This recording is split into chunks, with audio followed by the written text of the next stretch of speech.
Hey BMSA, my name is Megan Giles and I'm the media chair. First and foremost, welcome to our third general meeting. And if you haven't already, make sure you're following us on social media at BMSA_BU.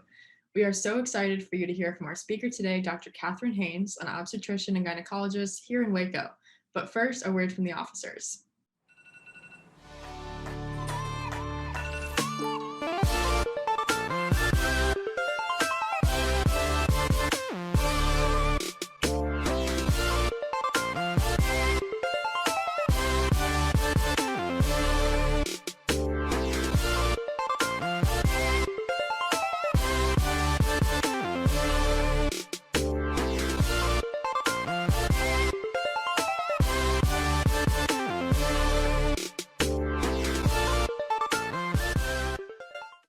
Hi everyone, welcome back to another general meeting. My name is Delaney Hsu and I'm BMSA's current president for this school year. Just a quick reminder to be sure to get in your 50 points for the semester, 10 of those coming from service events and 10 of those coming from academic workshops. The other 30 can come from anything you want. Be sure to pay close attention to our speaker who's taking their time to come speak to us tonight, and enjoy the meeting. Hi everyone, my name is Sarah and I'm your service chair for this semester. Remember, in order to achieve active status within BMSA, you need to earn a minimum of 10 service points throughout the semester. We have a ton of great opportunities to earn points this week, so check out the sign-up sheet on the website for more information. Hello everyone, my name is Aman Patel and I'm the Research and Internship Chair this semester. We have lots of amazing new events planned for you in the next 2 weeks. The How to Take a Patient History workshop is on March 10th at 7 p.m. and the undergraduate research panel is on March 10th at 6 p.m. The Anatomy 101 workshops are on March 15th and March 19th at 7 p.m. These are just some of the awesome events we have planned for you in the next 2 weeks. So don't forget to check out the event sign-up sheet for more events and more information. I hope everyone has a wonderful week.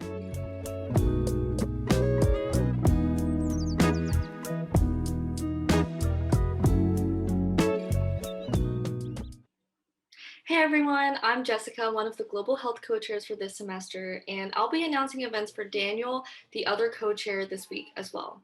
We've got some amazing events coming up in the next couple of weeks. We actually have 2 events on Thursday the 11th. We have World Health Organizations at 6 and MedTerm at 7. We also have Global Health Outreach on the 16th at 5, Clinical Skills on the 19th at 5, and Medical Spanish on the 22nd at 4:30. So we have lots of opportunities for you guys. And also thank you to everybody who applied to the mission trip. We are currently reviewing applications. Additionally, keep an eye out for updates about clinical skills being in person, because that is a possibility this time as well. All right, guys, thank you, bye. Hey everyone, it's Jasmine, the Community Outreach Chair. We're currently gathering donations for Street Talks with St. Peter's Church. These donations will be given to those experiencing homelessness in Waco, and the donation drive ends this Friday, March 12th. In a bag, please donate deodorant, hand sanitizer, a pack of wet wipes, travel toothbrush, and travel toothpaste of any size. These items can all be found at the dollar store. And don't forget to include an encouraging note to brighten someone's day. There will be a BMSA COIS donation box located in the BSB atrium, and please label your donation with your first and last name on a sticky note or something of that sort, as well as sending me a picture of your donation for points. My email can be found on the BMSA website, and COIS really appreciates your help in serving the local community. Hi everyone, it's Pardis, your fundraising chair. Please help support BMSA by going to the Mama Bowl Profit Share on Tuesday, March 16th. When you go, please make sure to tell them that you're with BMSA, and also make sure to get a picture of your receipt so you can get your points. Also, be on the lookout for new merchandise. We have a really nice crew neck that will be available soon to purchase. And that is all. Thank you. So hello everyone, my name is Cameron Campbell and I'm a BMSA Vice President. Thank you all so much for joining us today for another general meeting. We have a very special guest, Dr. Catherine Haynes. She is a practicing OBGYN physician here in Waco. And thank you so much for taking time out of your day to join us, Dr. Haynes. It means so much for you to come speak with our members. And so please tell us about yourself, how you became a doctor, and what a day in the life is like for you. And then after that, we will ask you some questions that our BMSA members submitted. Yep, that sounds great. Great. So like Cameron said, my name is Dr. Catherine Haynes. I am an obstetrician and gynecologist. I have been in Waco for about 16 years. My journey started from high school. Obviously, I graduated from a small high school in Fort Smith, Arkansas, and then came to Baylor and did my undergraduate here. So I want to kind of tell you a little bit about, how I ended up in medicine, how I ended up in my particular specialty, and hopefully give you guys a little bit of an insight into what my specialty is like. I grew up with several doctors in my family, so I had the advantage of knowing pretty well what I was getting into. But I know for some of you guys that may not have any physicians or health practitioners in your family, it's great to kind of get a general idea of what my particular specialty is like. So I came to, this is a picture of my family. I have twins. My son is on the left side, Hudson. His twin sister is the little one. She's about 5'1", quite a bit shorter than he is. But those are my twins. They are juniors now in high school. And then my other son standing next to me, his name's Sawyer, and he is a freshman in high school.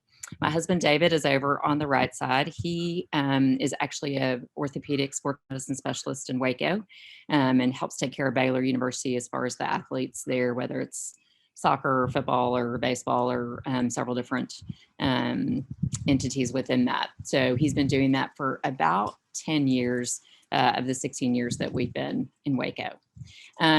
So, I came to Baylor. I was one of those people that pretty much knew I wanted to be a doctor since I was little. I didn't really explore a lot of other options, which now I look back and think maybe I should have considered some other options, but from a very young age, I thought, I really want to be a doctor. I really want to be a doctor. So came to Baylor. As I'm sure most of you guys have experienced, there's like 600 students that come in as pre-med. And every time you tell somebody, oh, I'm pre-med, they kind of roll their eyes and, oh yeah, so I'm sure a lot of you have gotten that reaction, but if it's what you want to do, stick with it, be persistent, work hard, and you can get there. So I graduated from Baylor in 4.5 years. Took that extra half year to take a few extra classes and got accepted to medical school in Arkansas, which of course is where I was from. Kind of an interesting story about my husband and I. My husband is from East Texas, from Marshall, Texas. And he got into medical school in Galveston, and we had actually met at Baylor, and were pretty serious at the time. So we were engaged before we went to medical school, and he was in Galveston and I was in Arkansas. Then we got married between our first and second years of medical school. He went back to Galveston, I went back to Arkansas. So really spent about 2 years apart. And then he was able to transfer up to Arkansas, which is highly unusual when it comes to medical school for a student to be able to transfer. But he was allowed to transfer up to University of Arkansas for our third and fourth years of medical school. So we completed our medical school training there. As you guys know, that's the 4 years. That's difficult. It's fun. It's hard, but it's so great to finally be where you want to be.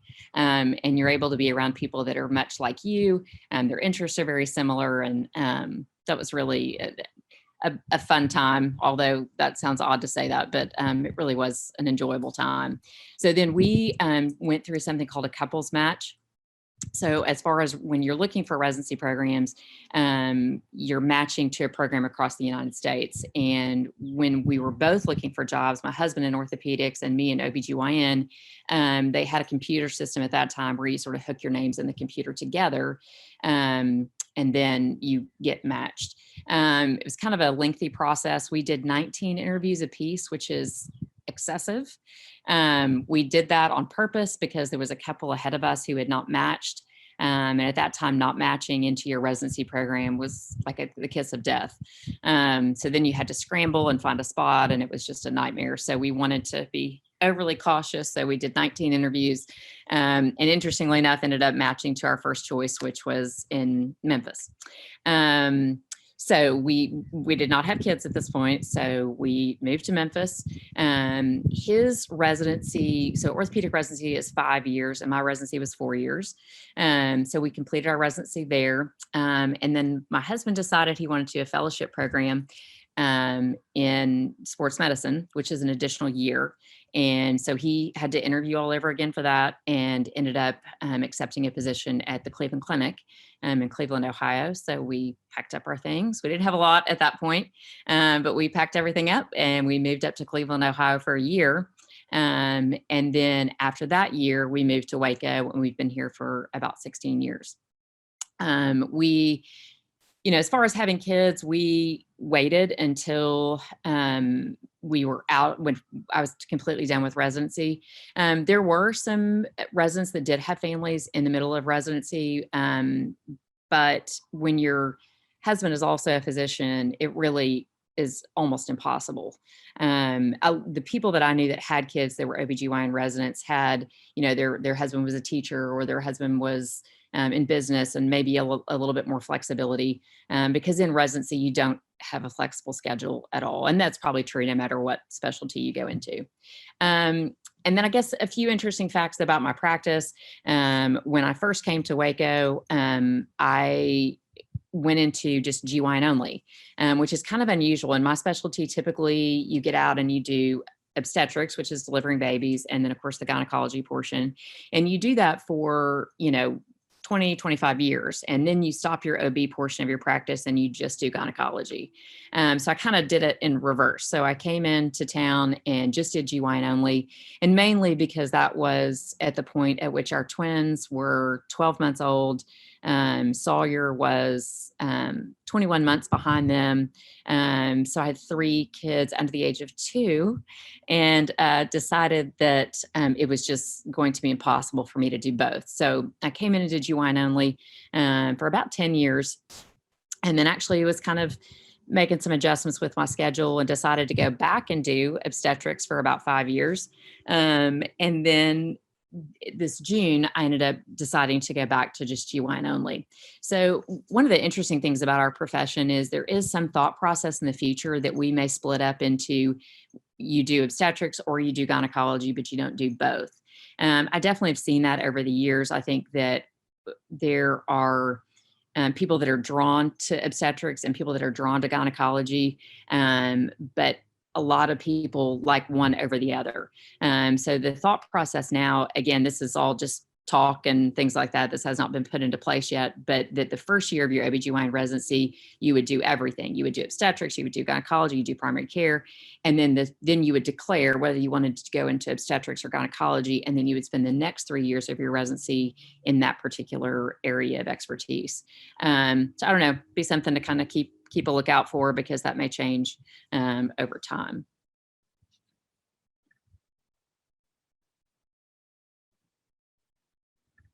So, the question is, of course, why would you do this specialty?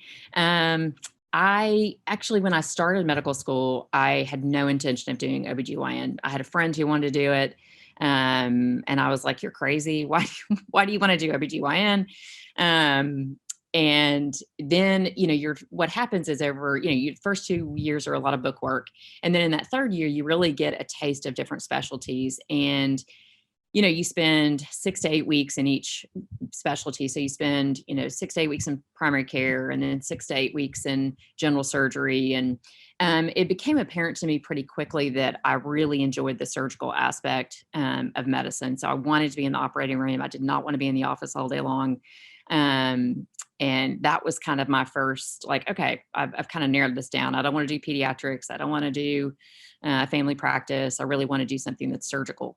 I loved my general surgery rotation, again, just because it was primarily surgery. But when I got to my OBGYN rotation, which was my very last one, so I had kind of gone through all the specialties. And I was like, I don't know, I'm not sure. And I got to this one, and I thought, this is cool. This is awesome. I don't know if you guys have ever had the chance to see a baby being born, but it's pretty unbelievable. Even if you don't go into OBGYN, it's one of the coolest things you'll ever see during your training. So that was pretty impressive to me. And then of course it had the surgical aspect. The other thing I liked about it is I liked being able to develop relationships with women over time.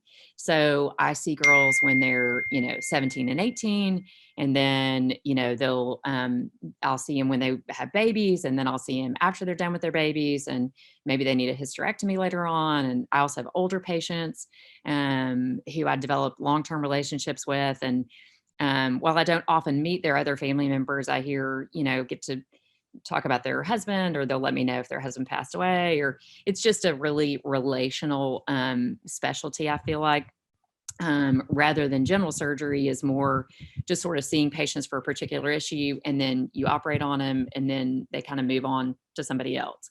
So I liked that aspect of it. And I think if you're thinking about the specialty, that's something to really keep in mind. That's, to me, one of the best things about our specialty.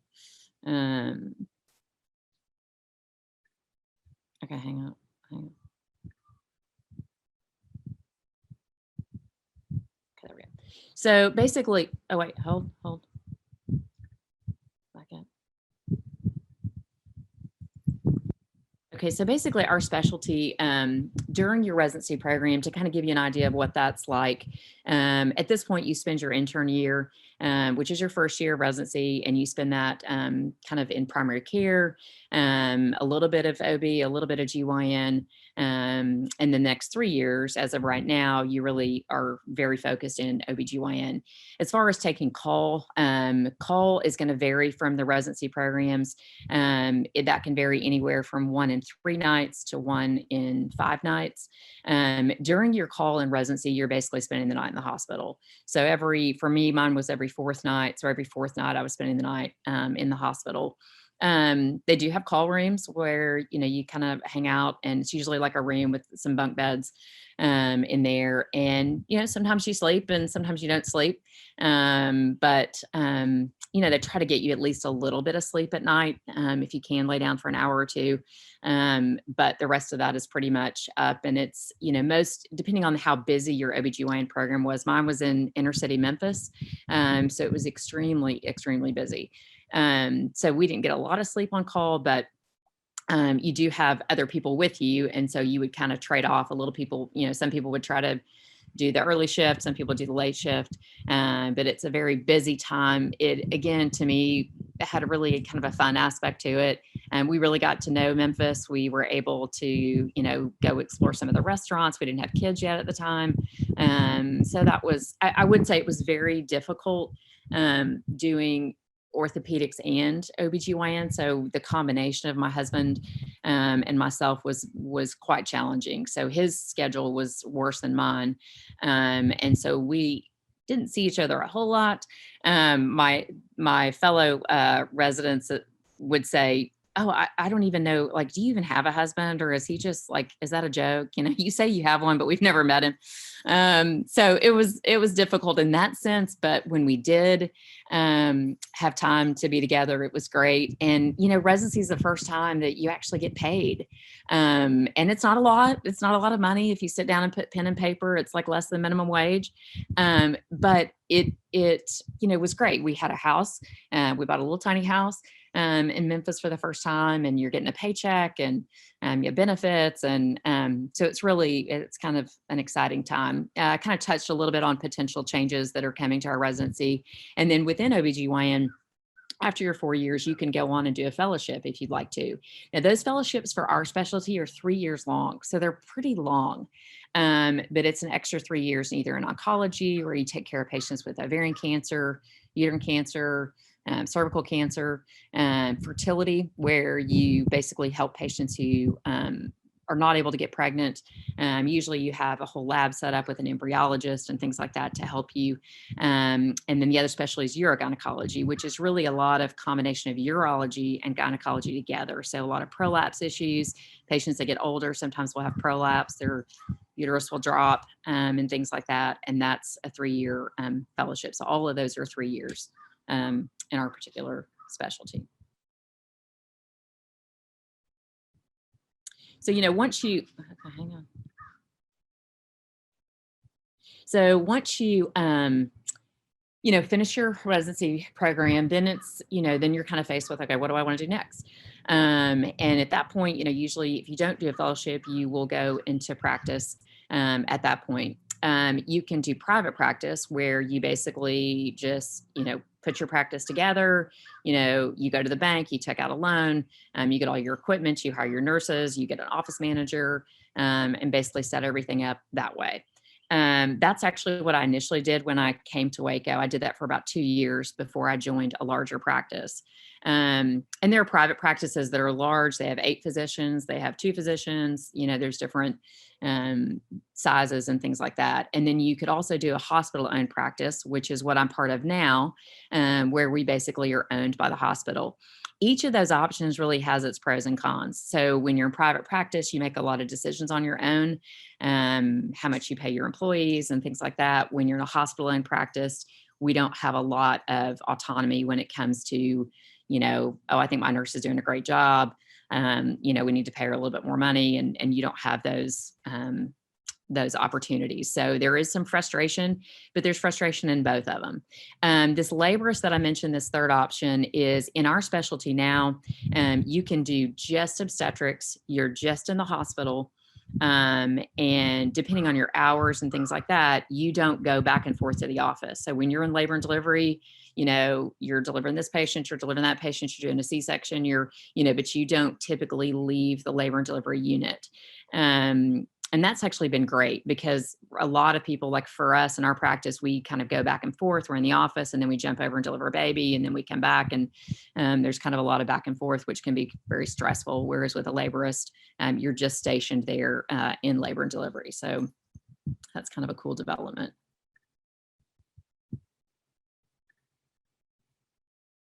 So, this just questioning what does a typical week look like? In our specialty, we typically work at least 4 days a week, if not 4.5 days. And in some larger cities, you're going to work 5 days a week for sure. And that's just your basic. You're going to see patients in the office. I typically will see about 12 to 15 patients per half day, get a little bit of a lunch break. Sometimes I'm eating lunch and working on the computer at the same time, and then seeing patients in the afternoons. You can get a half day to a day off. Obviously, all that affects your pay. If you're going to work less, you're going to make less. So you can get a little bit of time off. And then what is called like when you're in private practice? I mentioned residency, you're basically spending the night in the hospital. For us, we are not required to spend the night in the hospital, but it really just depends on what's going on. So if I have a patient in labor and she's had 3 babies before, this is baby number 4, she's in labor, she's 8 centimeters dilated, she has no epidural, I'm probably not going to go home. Because she doesn't have an epidural, so she's likely to push that baby out a little quicker. And she's had 3 babies before, and they always go a little faster. So, that's something that I would stay in the hospital for and wait until after she delivers. If I have a patient that I'm worried about, her fetal tracing is not looking good, things like that, then obviously I would stay there. Now, if I had another patient who was in labor and it was her first baby and she was only 2 centimeters dilated, she's got to get to 10, she's got a ways to go, then I might go grab lunch out of the hospital and come back. So it can be flexible. I would say that our specialty in particular is very emergency based. And my dad actually said this to me when I told him I wanted to do OBGYN. He's a heart surgeon. And I said, Dad, I think I want to do OBGYN. And he said, are you sure about that? Because everything that you do is an emergency. And I was like, oh, Dad, it'll be fine. I can totally handle that. It's no big deal. But he's actually exactly right. So sometimes when I get a phone call from the hospital, it's, Dr. Haynes, we need you now. I live 7 minutes from the hospital, so I can get there pretty quick. But that's stressful, obviously. If you're getting a phone call at 2 o'clock in the morning, you're dead asleep, you get a phone call that says, we need you now. I'm literally, I always set my scrubs out before I go to sleep. So I get up, throw my scrubs on, put my glasses on, put my hair up in a chip clip and head out the door. Whereas for my husband, for orthopedics, when he's on call, there's nothing that he gets called about that's a true emergency, like we need you here in 5 minutes. And there are some things he has to go into the hospital for. But sometimes when we get called, it's, we need you now, the heart tones are down, the baby's not doing well, we need you right now. So that's something to also think about if you're considering our OBGYN, because that is, some people don't like that. And just, that's something that you got to kind of get used to if you're going to do OBGYN.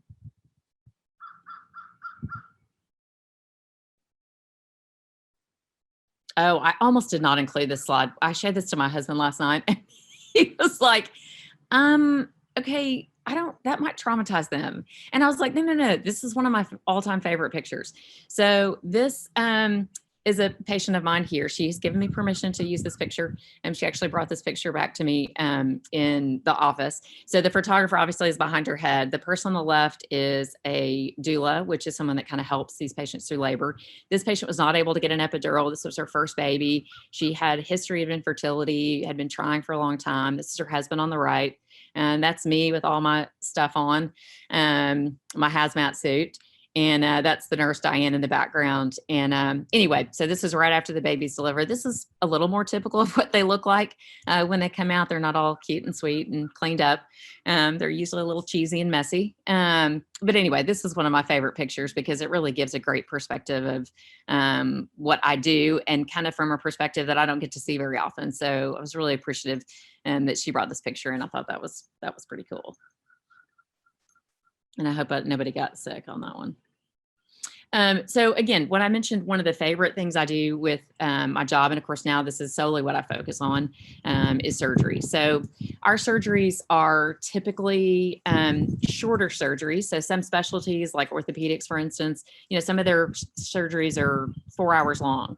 Ours are usually pretty quick. So tubal ligations, that's going to take you 20 to 30 minutes. Hysteroscopy, depending on the difficulty of the procedure, can be a little 20, 30-minute procedure. Hysterectomy, these days, this is primarily done laparoscopically. It's rare that we do what we consider open hysterectomies with the abdominal incision. These days, they're mostly done laparoscopically. This picture that you see over here is actually a pretty interesting advance to me in medicine, and that's the addition of the robot. So you can kind of see above this guy's head, it says Da Vinci. So the robot is called the Da Vinci, and I use it on almost the majority of all of my hysterectomies. What he's doing there is he's got his head into like a 3-dimensional screen. His hands are down there underneath, and you have these little controllers, and you control those with your hands. So in that screen, he can see everything, in the pelvic cavity. You can kind of see over in the background too, that those are the arms of the robot. So what we do is we put the trocars in, which are kind of those hollow tubes. We put 4 to 5 of those in, and then we hook the arms of the robot to those devices. And then I go sit down with the robot. So I'm driving the hands of the instruments that are inserted into the abdominal cavity. The pictures you can get are absolutely amazing. I mean, I can see like minor detail, which is amazing, especially if I'm doing a really difficult endometriosis case or something like that. It really allows fantastic visualization. So that's kind of a fun, that's one of my favorite parts, honestly. So this is a picture of, just a laparoscopic surgery that you might see. This one is probably not a gynecologic surgery. This was the only one I could find. It looks like he's really working like in the upper abdomen area, but this kind of gives you a little bit of idea of kind of what the laparoscopy procedures can look like. I think it's important probably in, okay, hang on, any specialty that you go into.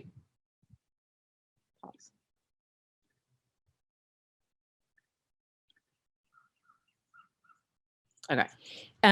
It's probably, it's important in any specialty that you go into to really find that appropriate work-life balance. And that is really tough. We talk about it a lot. We know we should be really balanced between our home life and our work life, but I will admit that is a daily challenge.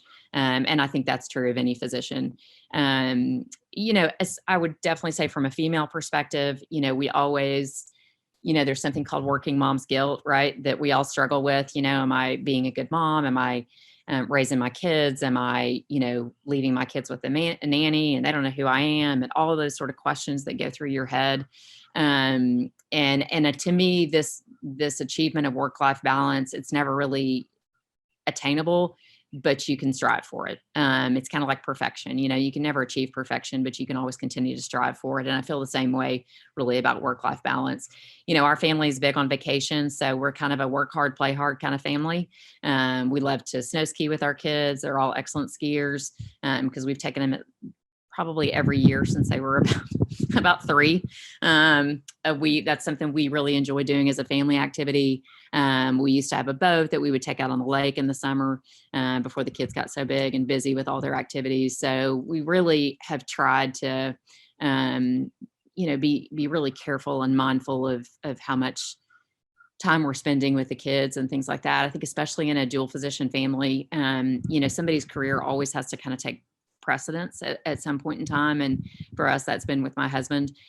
So he takes on a lot of leadership roles at the hospital, and I don't do that as much simply because someone's got to be around for the kids. So anyway, I just kind of want to mention that. And again, that's regardless of what specialty you go into. But okay, so I wanted to kind of run through a couple of cases. Okay, so this is kind of a typical case that I would see in the office. So it's a 22-year-old G0. When we say like G3P2 or G0, blah, blah, blah, that's telling you how many kids they've had. So this patient's never had children before. She's been having some really bad cramps. It's kind of just progressively gotten worse. She started her periods when she was 13, and it's just kind of gotten worse over time. She's never been on any birth control. She's never been sexually active. I would tell you, if you're uncomfortable about talking about sex, this is not your specialty, because that is something we frequently talk about. Not necessarily in depth, but you have to at least be comfortable with that topic. She was having pain during her periods, often started before her periods. And also she had these kind of random cramping sensations throughout the month. On physical exam, basically it was normal. Abdomen was soft, non-tender. We did get a pelvic ultrasound just to see if she may have an ovarian cyst or something like that, and that was normal as well. So I kind of said, counseled her in the office as to some medical options that she could do. She opted for about a 3-month trial of birth control pills. So she started the birth control pills, came back to my office about 3 months later and said, you know what, my cramps are not any better. They're exactly the same. So we kind of talked about some different options that we could continue the birth control pills, but do them continuously, or go ahead and proceed with what's called a diagnostic laparoscopy. And she said, no, I want to go ahead and get the surgery done because I really, I'm not sure what's going on. We had talked in the office, of course, about the potential for something called endometriosis. Endometriosis, again, for me is like one of the most fascinating disorders that we deal with. It's caused from a little piece of the lining of the uterus get outside the uterus and get onto other things. It can cause infertility, it can cause pelvic pain, and it can also be totally asymptomatic. So it can be very difficult to diagnose. It's not picked up on ultrasound, it's not picked up on physical exam. So we did go ahead and proceed with our laparoscopy. She did have some endometriosis at that time, so we use a little instrument or device that sort of burns those areas. And then post-operatively, her pain was resolved. So she continued on her birth control pills to try to prevent that pain from coming back. So that's kind of one of the typical cases you could see.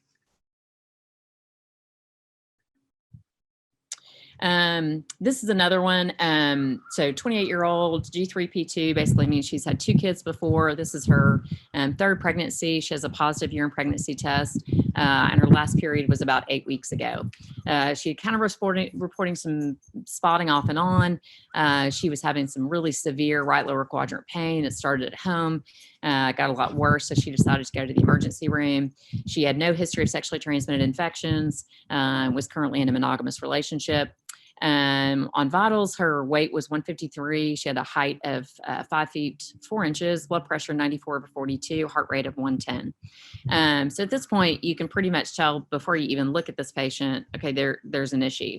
She's got severe pain. Blood pressure's a little bit on the low side, and her heart rate's elevated. So in physical exam, she was pale. You could tell she didn't feel good.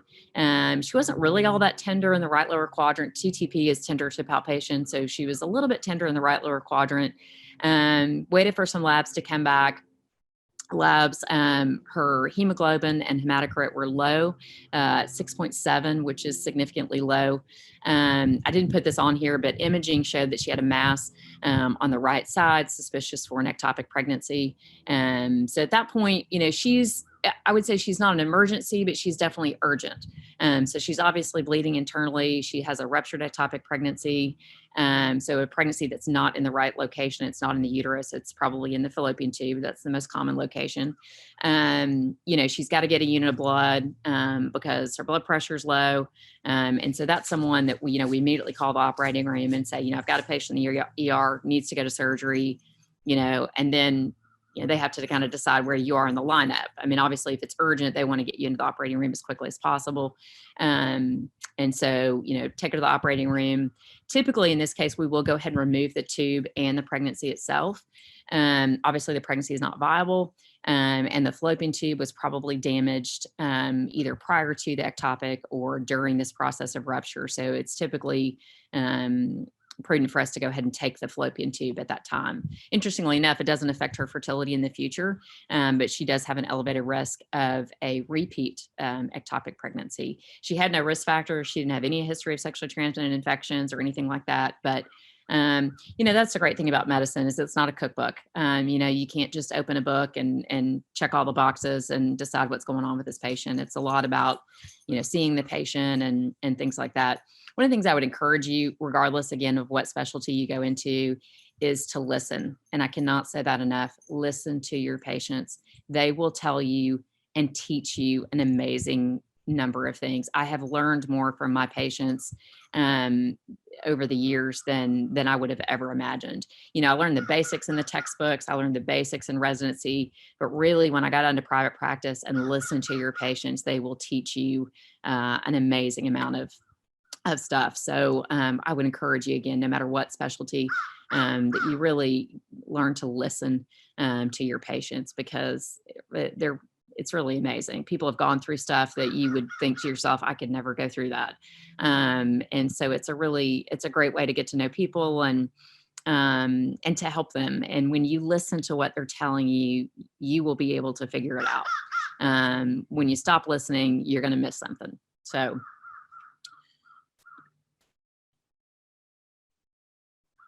okay, and I wanted to leave you with the middle. I couldn't get this.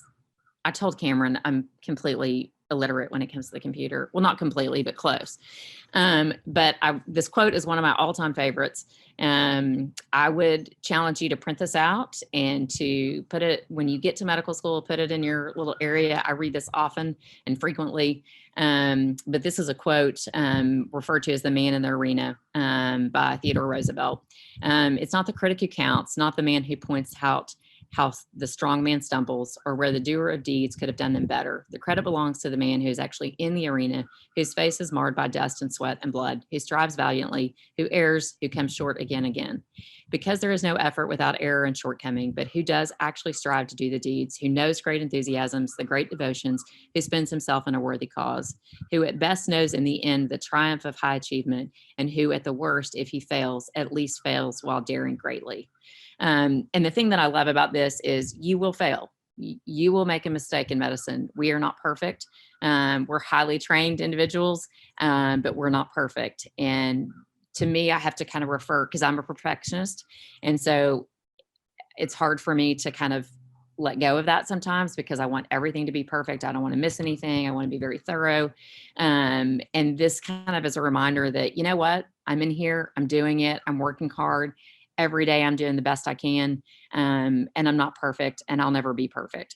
So this kind of, to me, is just a little word of encouragement that I frequently read to myself when I'm frustrated about something that I missed or think, oh, I could have done that better. And then I think this last slide, yeah. So this is just my family.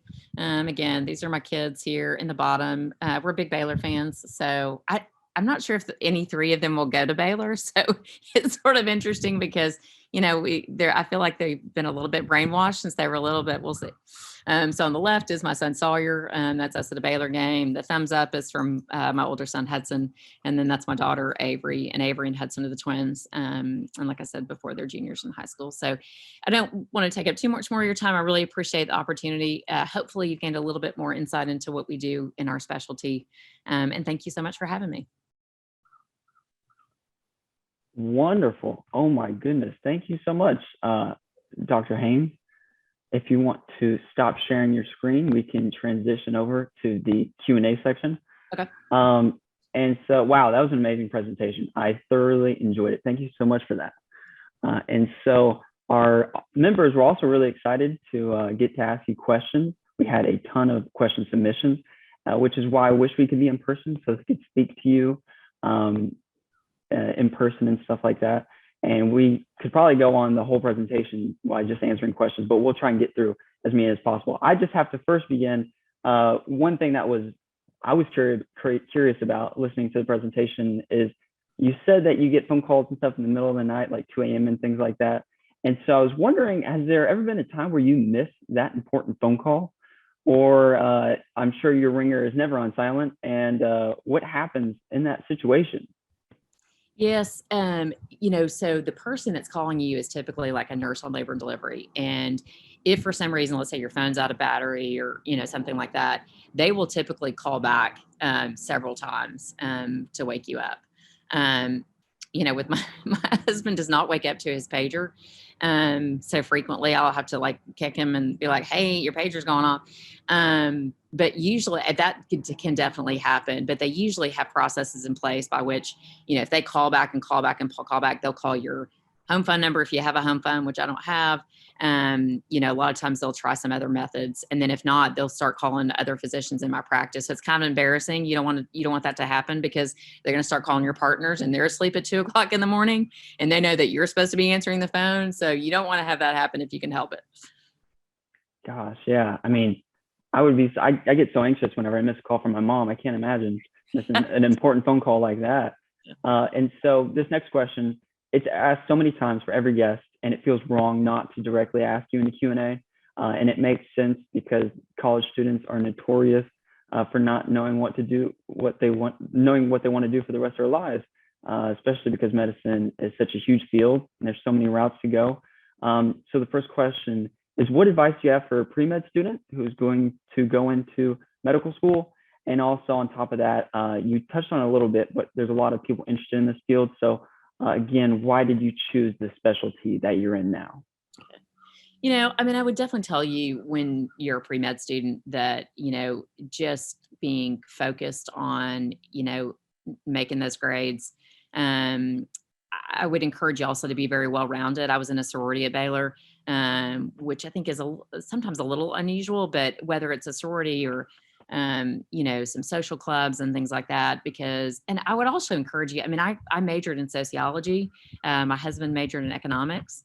So if you have even a little bit of interest in other things, it's really nice. I know it's hard to find time to take business classes and things like that, but that's kind of fun because you have the rest of your life to really study medicine. So, I know it's stressful at your stage trying to figure out, am I going to get in, okay. And my nephew actually got into Baylor this year. He's a senior at Baylor, pre-med student. So we're super proud of him. And I know where you guys are, you think, oh gosh, and you hear all these stories, so-and-so didn't get in and he had this on the MCAT and things like that. But just try to be well-rounded, develop those relationships with your classmates, because that's really going to carry you a long way. And really the reason I went into OBGYN, I would say mainly is for the surgery. It is a family-friendly specialty. So as far as there are a lot of women in the specialty, so a lot of us are having babies and things like that. And I liked that. And then just that long-term relationship aspect of my specialty. Absolutely. And that's such good advice. Sociology major, I did not expect that. Dr. Chad Connor, an orthopedic surgeon, we had him before.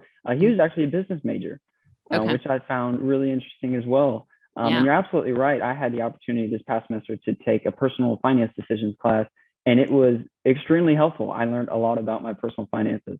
So I think that's wonderful advice. Our next question comes from Armando Mendez. from a biology major from Maracaibo, Venezuela. And they ask, why do you think some patients are uncomfortable with healthcare providers, as they often hide information from them? I think it's very important for us in the medical profession to develop that rapport with patients. I think that we have to be so adaptable. I have to be able to relate to a patient who on the surface, it may not look like I have anything in common with them. So to me, one of the things I try to do is find a common point. So if it's a patient, oh, do you have kids? How old are your kids? I think getting to know them as people is really helpful and allows them to feel honest and open. And in my specialty, it is super, super important not to come across as judgmental, because if a patient comes in and she's 16 years old and she's been sexually active with her boyfriend, but she's already embarrassed about it, and I make her feel shameful for a decision she's made, then I lose that rapport, and I lose credibility with her. So to be very, some days I have to have a really good poker face, because I have pretty much heard probably anything you can hear at this point. So I don't react when patients tell me things that may be surprising or whatever. I just go, oh, okay, and I think having that sort of demeanor and again, developing some sort of connection with them. If they're younger students, I'll ask them, where do you go to school? Or, if they're really young, like high school or junior high, I'll say, what's your favorite class? How are your teachers? Do you like your teachers this year? And, just something that sort of puts you like, okay, I can relate to this person. So that would be my recommendation, is really, now some people you're not going to be able to please, right? I'm going to remind them of the cousin that they absolutely hated. And they're not going to come back and see me, and I can't do anything about that. But the ones that you can see and you can really try to develop that rapport with, I think it allows people to feel comfortable, and I think also kind of developing that in the beginning rather than just jumping right in and being like, okay, so you're having, an issue. Before that, try to kind of develop that rapport first. Absolutely. That is amazing advice. Our next question comes from Leanne Marbury, a health science studies major from Katy, Texas. And they ask, I'm really interested in the field of women's health as a future specialty. And they ask, can you walk me through your day-to-day routine and the main types of cases that you see in a patient? You already did this already, but if you could just give a quick summary, I thought I'd ask directly in the Q&A for Leanne, and how that differs throughout the week. Yeah, so like on Monday, for instance, if I give you kind of a typical schedule with an OBGYN, so, Monday morning, the physicians go to the hospital. We usually get there at about 7:30, 7:45, and we see all of the patients that are in the hospital. So we see the patients that have delivered, we see patients that have had surgery and needed to be in the hospital overnight, but our entire group of patients, there can be 2 patients, there can be 20 patients. So we do what's called rounding. So we see those patients on a daily basis, check in on them, make sure they're doing okay. Then we'll go over to the office and we'll see, some GYN patients. So sometimes a checkup, so an annual exam where they need a pap smear. Maybe we need to get their mammogram ordered and things like that. Next patient may be a pregnant patient who is, 10 weeks pregnant, and you're just telling her that she's pregnant for the first time, and you do ultrasound, so you can show them pictures and things like that. The next patient may be a 28-week pregnant patient. The next one may be a 17-year-old that's having a problem. And then normally, like I said, we take lunch. Usually lunch, I'm working of some sort. You may have to go back to the hospital to check on a patient. You may be doing computer work. And things like that. And then in the afternoon, it's very similar. The next day, let's say Tuesday, I may do surgery in the morning. Our surgeries always start at either 7 or 7:30 in the morning, and that's just the way the operating room is run. So I would go over at about 7:15 to see that patient before she's put to sleep. Just kind of, touch base with her, make sure she's comfortable with everything, make sure she doesn't have any questions. And then I would do that surgery, and then I might have another one after that and another one after that. And then it may be in the afternoon, I come over to the office and see patients in the afternoon. And then Wednesday was typically my day off. So that I would spend running around with my 3 teenagers, dentist appointments and all that kind of stuff that goes on.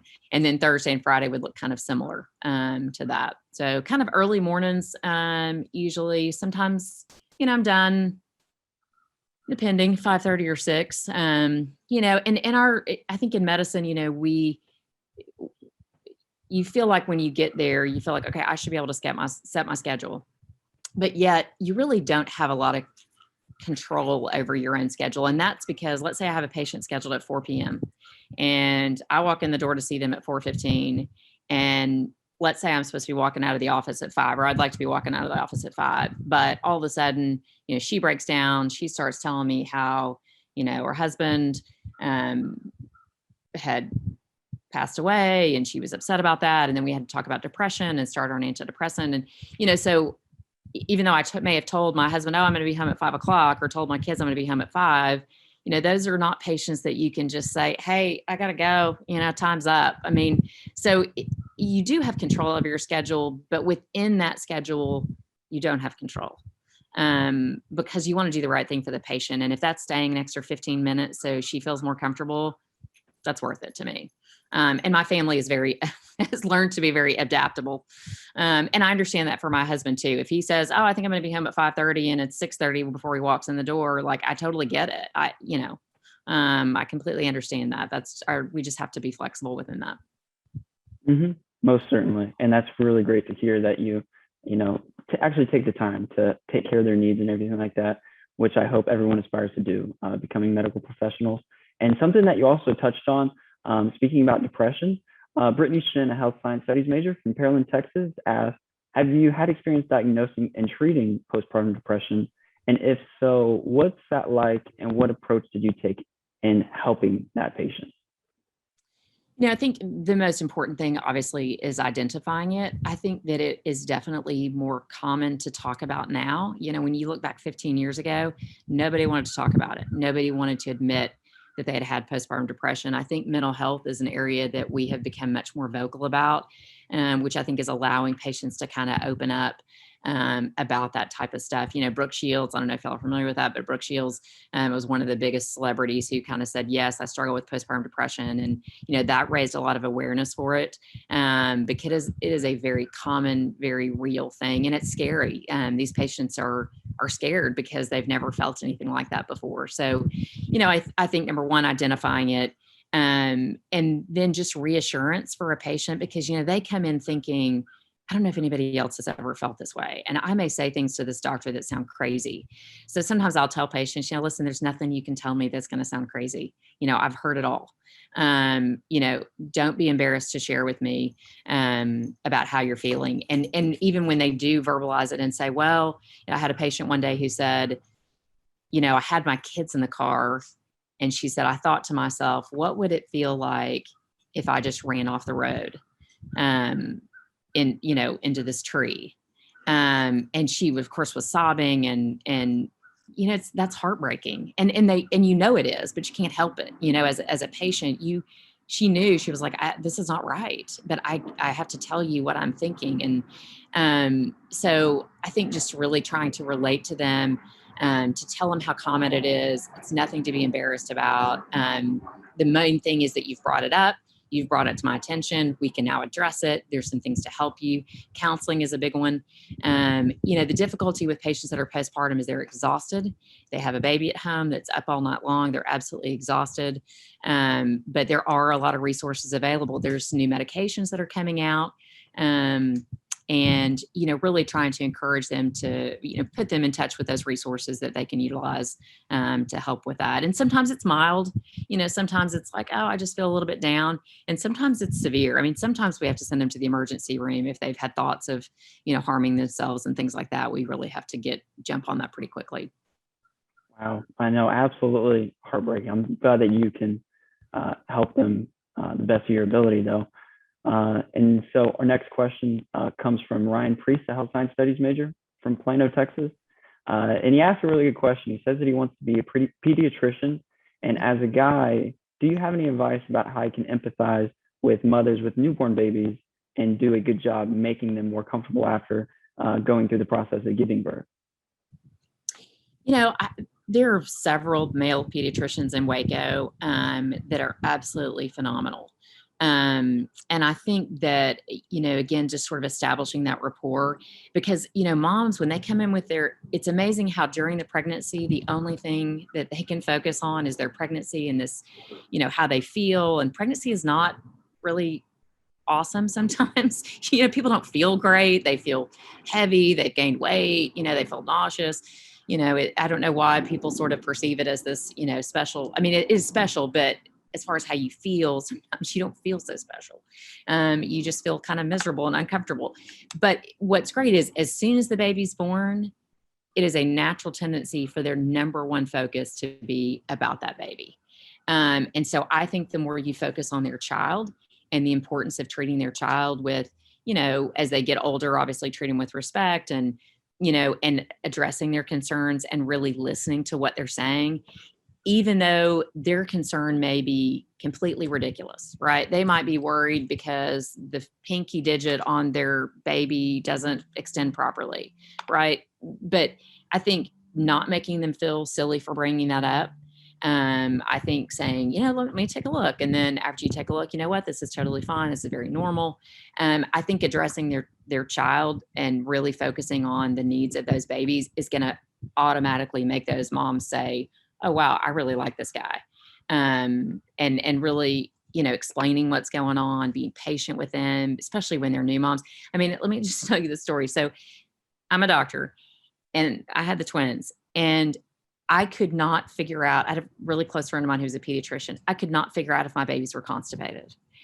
I felt like the biggest idiot in the entire world. I was like, this is insane. I have an MG behind my name and I don't know if my babies are constipated. And she was like, well, if their belly's distended. And I'm like, well, they're always distended. They're babies. I felt like the biggest idiot, but her just telling me, like, it's like everything goes out the window, but her saying, okay, Catherine, it's okay. Just that reassurance. I was like, okay, I'm not stupid. I can do this. I can be a mom. I can take care of my kids.